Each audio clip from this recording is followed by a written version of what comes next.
Hi, my name's Angela Casey and welcome to Edinburgh Outdoors, the podcast that explores Edinburgh's green spaces and the people in them. We're doing something slightly different today. I'm welcoming you to Princes Street Gardens in the sunshine. We're sitting beside the Ross Fountain. You can hear a lot of water falling. You can also hear traffic and trains because it's a city centre park. And I'm here with podcast favourite, Hetty Lancaster.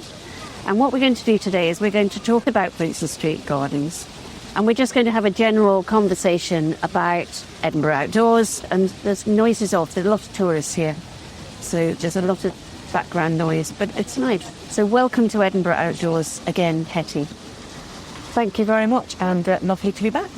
Great. So we'll walk and talk, and then we'll sit and have some more conversation. Sounds good. Here's a little pass that goes off the... Yeah. I mean, I've walked through here so many times. I've sat in here so many times.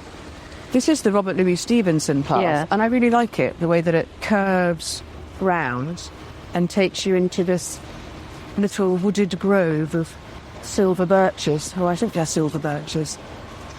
I mean, Robert Louis Stevenson has a bit of a train going by. It looks like they've chopped the back off it, though, doesn't it? It does look a little bit like that, actually, yeah. It's very modest. A man of letters, 1850 to 1894, RLS. I only noticed this for the first time, I think it was maybe last year or the year before, and I don't think I'd ever noticed it before. And I was quite surprised that there wasn't something more to Robert Louis Stevenson. Yeah. Although there is lots of things around the city about him. So I think there are statues in Collington Village, Collington Tunnel, mural about his poem, which is really lovely. We've got the fountain now. We've come up to the fountain. I mean, it's a very kitsch fountain, isn't it? I think, let's just say, it's very Victorian. It's very of its era. So I believe it was donated to the city by Daniel Ross, who was a gunsmith. Right. And it was, I think, like about the 1870s. It was restored, wasn't it, at some point? It was beautifully restored a few years ago, maybe like 5-6 years ago, and we took it back to the original colour. Because certainly when I first came to Edinburgh, it was painted brown, and it's such a big deal. It's so popular, the photographs with visitors to Edinburgh, because you've got the backdrop of the castle. I mean, there's something about Victoriana that you love and hate it at the same time, and I think this is, as I say, it's incredibly kitsch, but I quite like it. It was made in Paris and brought over in over 120 pieces and then fitted together, and it's made out of cast iron, and the reason that it's here is because casting things in iron suddenly made stuff more affordable, and so ordinary people have access to it.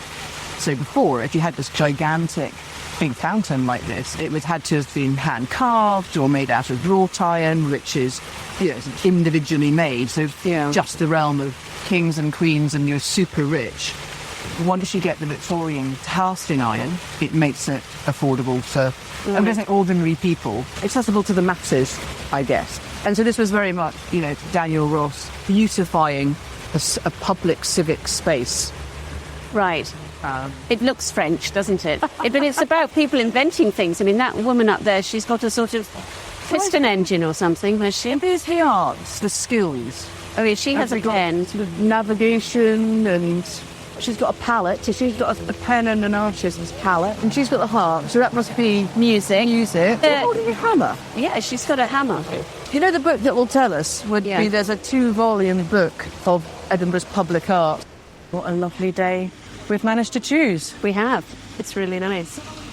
I packed for every season, I think. It's difficult to know what to expect at the moment. Got manifold bomb warmers, so that don't have to worry about sitting on wet benches. I know. You taught me this. This is one of my early podcast learnings, actually. It was about having an insulated mat to sit on. And often I arrive to meet someone to talk to them and we decide to sit on a bench. And I think I discovered early on that you get a very cold bottom, so we've got these little insulated mats, which are great. They're very handy and lightweight and easy to fold up and pop in your bag. So, I would encourage anybody who needs to be outdoors to get one. Yeah, and that's the sort of theme that we're going with today. We're going to talk about Princes Street Gardens, of course, and we're also just going to talk about roughly the first year of my podcasting and some of the few highs and lows. Yeah. Doing it all sitting beneath Edinburgh Castle in the sunshine. Tell me about Princess Street Gardens. I mean, it comes up when we were doing the city walls, which was a great episode. You talked about, and we all know that it was this loch thing, but I think a lot of people don't even know what the loch was. Yeah, so the loch was basically this big defensive loch, or which is just the Scottish word for lake. So it's this big defensive loch that was formed to the north side of Edinburgh Castle. And it was a formed loch. It's not a natural loch. It's kind of interesting that actually Edinburgh's most famous loch is a man-made loch and not one of the many, many natural lochs that we used to have.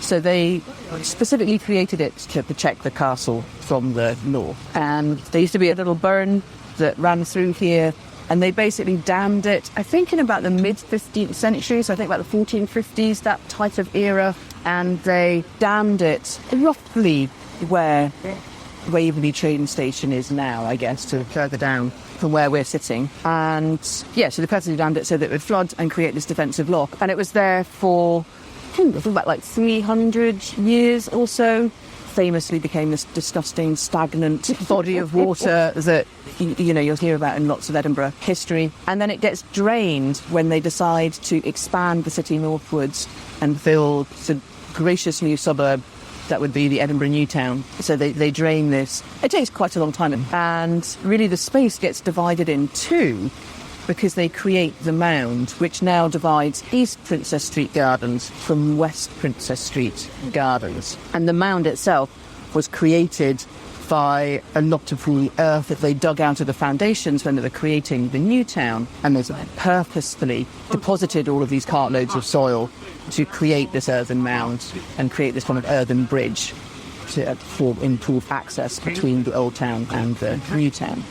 And so Princess Street Gardens is really divided into two. So we've got East Princess Street Gardens and West Princess Street Gardens. We're sitting in the west bit, which is the larger of the two sections.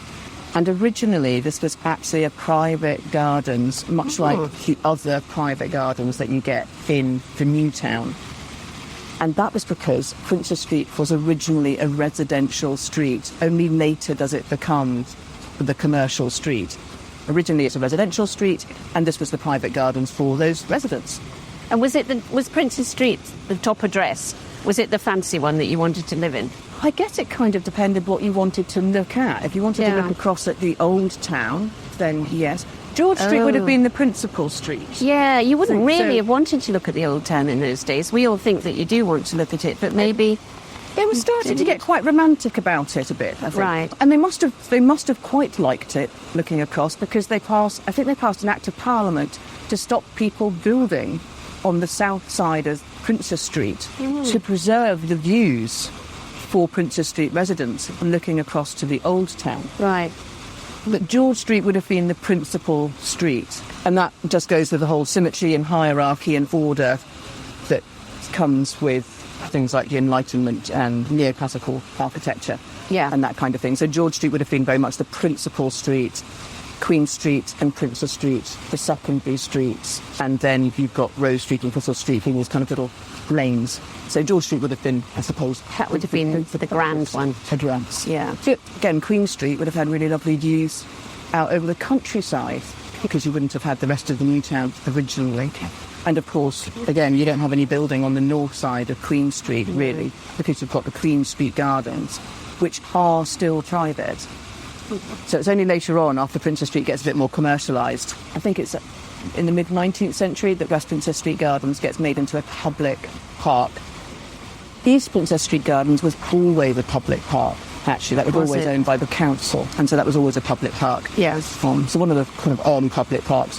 Halton Hill was the earliest public park, I think, from like 1724, so before the new town even gets begun. We look at it all now, and we forget that when it was all built, and Princess Street was this big wide boulevard and had all these fancy houses on it, it didn't have... There was the tram ringing in the background. It didn't have the tram running along the street. It didn't have the buses. No. And it didn't have shops. So it was probably quite a quiet but grand street. And yeah, I think it probably was quite a quiet street. Yeah. I think it starts commercialising reasonably early. it would have been very different to what it is today. And of course, there wouldn't have been any train lines running through the middle of Princess Street Gardens either. And again, I think that caused a bit of a furore as well, because of course the residents don't want a very noisy, and in those days very smoky, steam engines running through the middle of their lovely park. So I think the railway company had to do a special deal to get that to happen as well. And I believe that they had to sink the railway lines down a bit in order to hide them away. It's a bit of a shame, because they used to have these little bridges over, so you used to be able to get to the bits of the garden the other side of the railway tracks, like the bit underneath the castle, and you can't get across there any longer, I think, because of the risk of rockfall and things from Castle Rock. But my son, because there's these little bridges that go over the railway lines, there was one that used to have clear plastic panelling, and I genuinely had to spend hours of my day sometimes standing there with a 3-year-old watching trains go past underneath and being interested. So there's a photo shoot She's going just like on. a fairy. Yeah, so Edinburgh is a huge place for photo shoots. Sometimes for weddings, which is a bit more understandable, but just fashion shoot, photo shoots, people for their Instagram, whatevers. I mean, it's hugely photogenic, and I think sometimes when we live here, we forget just how photogenic it is for other people. I think you do. But anyway, so when did Princess Street Gardens become a public park? So I think it's in the 19th century that West Princess Street Gardens becomes public for the first time. And I'm not quite sure when the trees were planted out. Again, they were planted out by this guy that people don't really know enough about in Edinburgh's history. It's a guy called Patrick Neal, and he had the most amazing garden down near Clannon Mills, which I would love to talk to you about one day. And he was in the Horticultural Society, and he was actually a publisher. He was a printer and publisher. He was one of the people that planted out West Princess Street Gardens with all these lovely trees when it was first created. Interestingly, many years ago in my main job, one of the clients that we had was Edinburgh's Hogmanay. I had to be in the upper pass in Princess Street Gardens during the concert on Hogmanay itself. Wow. And I was steering the people who were going to do interviews on the platform above the street. So I went up on the platform and saw the 100,000 people all down the street, which was amazing. And I also had a front row seat on a bench for the fireworks at midnight, because I couldn't cross the road. I used to work as a crowd steward at things like football matches. But I worked the Millennium Hogmanay street party. That would be cool. Well, it was quite good because you got the atmosphere and the sort of fun, but you didn't have any of the hangover the next morning, and you were getting paid. But I was on one of the gates at the east end of Princess Street. So when it was fireworks time, I managed to get up near the Wellington statue and have a great view across to the castle. Admittedly, I was looking at the fireworks and the concert dressed in waterproof trousers, rain jacket, heavy boots, this kind of thing. It was not glamorous. It was a very strange experience. I come through Princess Street Gardens quite a lot, but I tend to come through here when I'm with my private clients from places like the Balmoral. But they do always love the floral clock. Yes. So the Edinburgh floral clock is the world's oldest floral clock. Is it? I had no idea. No, I had no idea. The world's oldest floral clock. It's the world's oldest floral clock. So I think it starts in 1903. And originally it actually just had one hand rather than the two hands. So now it's the two hands. So for the people who don't know what the floral clock is, for Edinburgh's floral clock, it's this huge clock face on a slope near one of the gates. And it's planted out to tens of thousands of little sedums into this depiction of a clock face. And it's got two hands, and they are also working, and they are also planted out with little plants. And every year they celebrate a different centenary or bicentenary. So I think this year, I think it's the Royal National Institute for the Blind. Last year, I think it might have been the Lifeboat Institute. The year before that, it was the Flying Scotsman. I'd seen them planting the clock, and the hands, they do it by planting up boxes, which are then slotted into the hands. Ah, that is a very clever way of doing it. I've seen them planting the main clock face, and they do that by having these big long ladders which they lie across the face of the clock, and then they work facing downwards either side of the ladder. And it takes them quite a long time to plant it out. A few weeks. A few weeks. They plant it out in May, and I think it gets all taken up again. It's either the end of October or into November, so it's empty for the winter, and then they redo it again in the spring. And it has a cuckoo. It does have a cuckoo, and I saw the cuckoo for the first time ever last week when I was walking past it. It's not a very realistic sounding cuckoo. It sounds a bit like a doorbell. Yes, I mean, it's a very, like, cuckoo. It's not very realistic looking. It's definitely like not a real cuckoo, and it pops out of its little house. But no, so it's a lovely bit of colour. I think people are always quite surprised to see it, and I think they're definitely surprised that it's the world's oldest floral clock. I hadn't even thought about it being a thing. No. Actually. So somebody came up with the idea of it. When you think about it, it's a slightly bonkers idea to do one, isn't it? But it's a good meeting point, and it is worth a visit. Oh, yeah, no, absolutely. Yeah. It always looks very spectacular. Presumably, floral clocks came first. But it reminds me, we don't do this so much in Britain, but certainly in the continent and in the Arab world, people plant out roundabouts. And you find sometimes they're planted out in beautiful patterns or have statues in the middle of sometimes slightly odd scenes to do with that town or what the town's known for or something. So, and I don't know whether, presumably floral clocks came first. Did we have roundabouts in 1903? I don't know. Well, you're the historian. Yeah, I kind of don't really do traffic history. There must be people that do traffic history. I thought it would be interesting to some of your listeners to be able to hear about the journey that you've taken and have a bit of this reflecting on Edinburgh Outdoors. And I think we have recorded 5 episodes now. I think it is. So you've done almost 40 podcasts. So, yeah, I thought that'd be a nice point to reflect back on whether it's what you expected or things that you might have done differently. So what inspired you to start the Edinburgh Outdoors podcast? I suppose what happened was I had a bit of career epiphany, and after a lifelong career in PR and media and government affairs, I decided that I was going to do something completely different. And in thinking what I wanted to do, I thought, what about combining the things that I love, which had been making podcasts and talking to people and finding out more about people, with spending more time outside. And there was a thought, if I could make podcast bring benefit to people, it would be a good thing to do. So my initial objective with it was to focus on encouraging more and more people to put more of the outdoors into their lives, discover more about their city, but also to support people like community gardens and campaigns which had at their heart nature, climate change, environment, that kind of thing. And that was really why I set it up. And what's the response been like? Did your friends think you were mad to do this? And now they're going, oh, actually, Angela, you were inspired? It started quite slowly, but it's picked up very quickly in a year. I've been surprised at how many people are now listening. I mean, the listenership has gone way beyond what I expected it to be. I think you mentioned to me another time that you have quite a lot of listeners in America. So it's not just a local listenership. People outside Edinburgh are also interested. At times, the US listeners fluctuate between about 6 and 10%, which is quite a lot. Quite high, yeah. But so you asked about my friends thinking I was crazy. But I had 10 years ago set up a website called Gluten Free Edinburgh. Oh, I've now passed it on to someone else. I'm not doing it anymore. But I had set that up, and I did know that there was a surge in American interest in the city because we have so many people who come here. So I'm not surprised at the American listeners.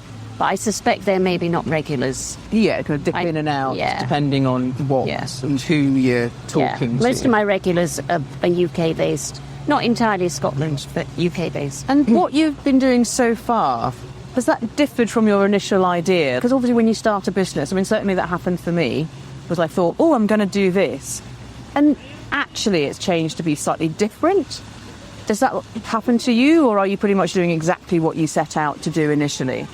I think when you set something up, you've got to be flexible, haven't you? I very early on thought that there was a slot for a regular podcast, which we have been creating, which was about the history of the city and going to places and people learning, and they have proved to be very popular. So in that sense, that was what I meant to do. I think that it's taken time to build up momentum and to get to the point where people respect what I'm doing and are keen to be on it. I get quite a lot of approaches from people, and I know that variety is what is interesting people. But early on, I identified some that I particularly wanted to do. There were places I wanted to go, people I wanted to interview. And was that just things that have personally interested you, or places that you were intrigued by as a local? Yeah, I wanted to do the Antonine Wall because you love Romans, don't you? Because I love the Romans.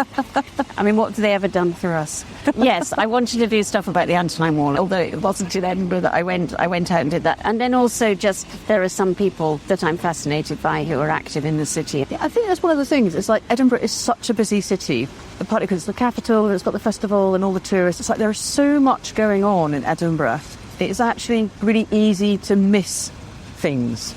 It's like there's a lot to cut through to try and find things that actually you might be interested on. Particularly at a local level, I think. I mean, all the big stuff tends to make a lot of noise, and it's very easy to lose the local interest stuff. Well, I think that's what you do that is fantastic, because I came on a tour with you recently. That was nice. Yeah, and it was great because you do these tours which are local history tours, so they're aimed at people who live in the city who want to know more about where they live. Yeah. And I've learned so much from you then and when we've been walking around. Yeah, I like the local history tours. They're interesting because although visitors do sometimes get on them, and they are primarily aimed at locals, but visitors do sometimes come on them, and I think they do like the fact that they're finding a different side that perhaps other visitors don't see, a bit more of a local experience as well. Yeah. But I mean, I just felt like I could be the only person in Edinburgh who wanted to find out more than just about Greyfriars Bobby and the ghosts and all the rest of it. All the neighbourhoods just have such a lot of interesting history to them to find. Yeah. Which actually takes me on quite nicely to my next question, which is roughly how much time does it actually take you to create a finished podcast, from doing the initial recording through the editing to then getting it ready to publish? Like, how long would you say? Do you have a 30-minute podcast? Yes. So how many hours does it take to get that? So I research who I'm going to talk to, what they might talk about that would be interesting, what questions I want to ask them. And I create a sheet for them. The first page of that is giving them advice on how it's going to work.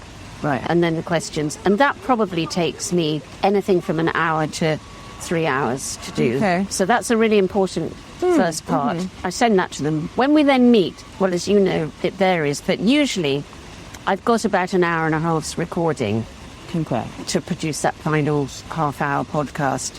And some of that's us walking around and me saying, oh, can you say that again? Because a car just went past. Or, as you do, something happens and we have to change it or whatever. And then also sometimes we go off down a tangent where we're having a chat about things. So all that has to be cut out. And then the edit probably takes me anything between 2 and 4 hours. Oh, wow. Okay. So almost longer than the recording. Yeah, nearer to 2. Okay. And then I do one final listen through just to check how it sounds to a listener. Then I put it up and there's a bit of social media. So probably from start to finish, including the written sheet and all that stuff, we're probably looking at about 6 hours per episode. Wow, that's quite a lot. And I would say 6 hours is probably reasonably conservative. Possibly, in some of them. In some aspects of it, depending on how much you want to research them. Some of them, inevitably, I want to give a lot more effort to. Not in terms of the quality of the production, I want everyone to come out sounding good, but in terms of the research and getting it right. Yeah. What advice would you give to someone who wanted to start a podcast? Like pointers that you would give somebody who's never done one before? I would listen to podcasts that are in the same area that they want to set one up in. I would definitely talk to people who already do it, because you can learn a lot, and also take time to think about what the podcast is aiming to do. There are a lot of people who start a podcast and then they do 1 or 2 episodes and then it stops. Yeah. I think Podbean said the average number of podcasts somebody publishes is about 5. Wow, okay. And that many people just stop after that. Well, you've been doing very well in that case. Is there a particular episode that you found especially inspiring or especially surprising when, you came to the end of the interview and you kind of went, oh, wow, Every single one I've done with you, Hetty. Enjoy doing our podcasts. I have to say they are great fun and they're so informative. They are fun. They're really good. I was very inspired by the one with Elle from the Tree Creepers, where we went up Castorphin Hill to listen to birds. Right. She was very impressive. She was very clear about her thoughts on careers in conservation. But also she had this great knowledge about the birds that we were listening to, and she knew where to go to hear them. She was terrific. Oh, that's been one of my favourite ones. Apart from the time that you accidentally stopped recording me, have there been any massive, howlers or bloopers or sort of catastrophes that have happened? I haven't had any catastrophes, actually. It's all gone pretty smoothly. Keeping an eye on the technology is really important, and double-checking everything. And having a backup makes it fine. But there have been the odd thing that people have talked about or said that I've pointed out that they might not want on the podcast. I guess that's one of the things that shows how comfortable people are once you start recording and they realise that they're just having a chat with you. Yeah. We're out in nature, and of course we all know that walking around in nature is a really natural and easy way to talk to somebody. Yes. Because nature is, or the outdoors, because we're not always in nature, are we? Sometimes we're on the Royal Mile. But just being outdoors is such a positive thing for so many people. I think it relaxes us all, so we start talking much more comfortably to somebody. But because I spent many years working in communications and doing crisis communications, I'm very mindful of what you do and don't want going out broadcast. Has there been one that's been really popular? The most popular one to date was the one on the campaign for the Roseburn Path, which is so important, and so many people are behind that campaign that, quite rightly, it's great that that's being useful. It was a useful way for people to have a snapshot of what's the campaign about, what's the place look like. If you had to sum up your experience of Edinburgh Outdoors in just 3 words, what would they be? I think I would say it has been challenging, but it has also been fascinating. That's quite a lot of words. And I really love meeting the people and finding out about them. And I know so much more about the city that I've lived in for many, many years after doing this than I did before. And I'm going to finish off with the question that you always ask everybody else.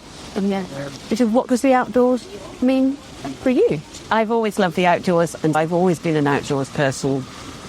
When I used to fill out those career sheets about what should we do, it always came out that I should do an outdoors job. Right. But I didn't. I spent years in an office, and the outdoors is just where I want to be. I find it relaxing. I feel free, and I feel inspired by it. I must have asked you what the outdoors meant to you. Yeah, and I think mine was spacery, because I grew up very rural, and I just went, what can I do that's not in an office and actually brings me outdoors? Yeah. And a guide is one of them.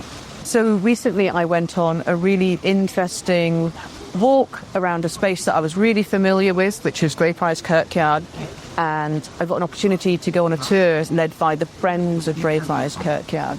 And it was just really good. It was a way of seeing a very familiar space in a different light, and it was super interesting. I would absolutely recommend it for any Edinburgh residents to go and organise that. They will organise it for free. You can kind of just organise a small group for you, or if you're a member of a club or whatever, you can do that. They don't do guided tours for visitors. That's not what they're about. It's all about doing tours for local residents to show them just the incredible stuff, actually, that's in Greyfriars Kirkyard. I thought I knew quite a bit about it, but and it's a really, really interesting place. We didn't even go into the church. There's probably quite a lot of our chat won't be broadcast. I would imagine so. I think people will genuinely like to find out a little bit more of the person behind the podcast. You're very kind. I'm not so sure, but as editor, I hold the final say on what comes out. But so thank you. I've enjoyed our chat, and it's been different, actually, to sit here and do this. And thank you also for listening to the podcast. If you've enjoyed listening, please go online and rate or review it, and don't forget to tell your friends about it too. And if you know of an outdoor space in or around Edinburgh that might like to be featured, please get in touch.